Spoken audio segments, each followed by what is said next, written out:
서울의 한 파출소장이 지역 유지라는 사람과 식사하는 자리 등의 여경을 불러내 사실상 접대 업무를 시켜서 감찰 조사를 받았습니다. 그런데 갑질로는 볼 수 없다면서 경고 처분만 받았고 피해자와 분리하는 조치도 당사자가 요구한 뒤에야 뒤늦게 이루어졌습니다. 최인영 기자가 보도합니다. 지난 4월 서울의 한 파출소에 근무하는 A경위는 소장에게 식사 자리에 오란 연락을 받았습니다. 나갔더니 웬 80대 남성이 앉아 있었는데 지역 행사 등의 기부금을 내온 유지라고 했습니다. 소장은 그러면서 함께 사진을 찍자고 권했습니다. 관내 건물을 소유하고 계시고 새마을 금고에도 돈을 많이 저축을 하셔가지고 그걸로 먹고 살만한 유지다. 8일 뒤 소장에게선 또 연락이 왔습니다.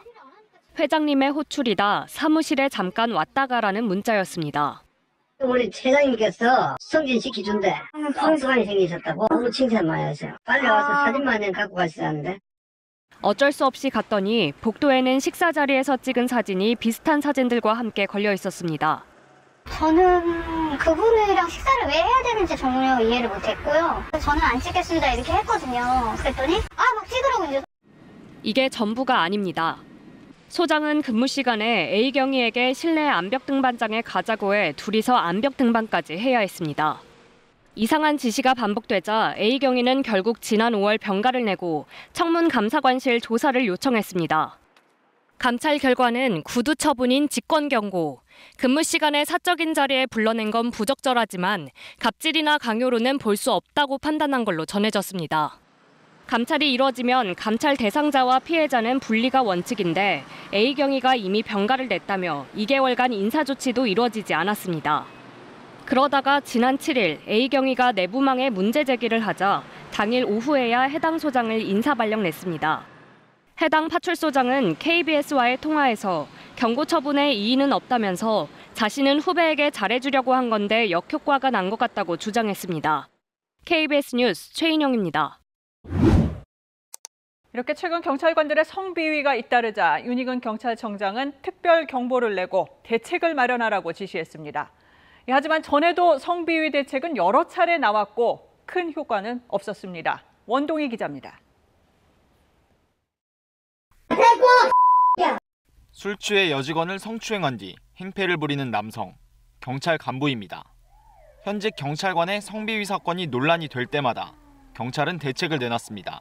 지금까지 발생했던 관련 유행에 대한 종합적인 분석을 통해서 재발 대책과 교육 등 다양한 체계적인 방안을 마련해. 하지만 비슷한 사건은 최근에도 계속되고 있습니다.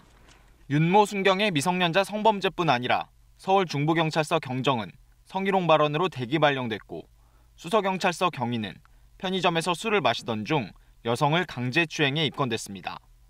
경기 남부경찰청 경장은 소개팅 앱으로 만난 10여 명의 여성을 불법 촬영했다가 구속 송치됐습니다. 결국 경찰청은 전국 경찰관들에게 성비위 근절을 촉구하는 특별 경보를 발령했습니다.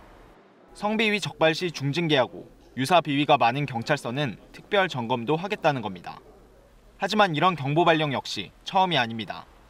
보여주기식이 아니라 근본 대책이 필요한 상황인데 특히 은근슬쩍 완화한 징계 수위를 강화해야 한다는 지적이 나옵니다. 경찰청은 2017년 성비위 징계 하한을 해임으로 높였지만 다른 부처보다 높다는 지적이 나오자 재작년 징계 수위를 다시 내렸습니다.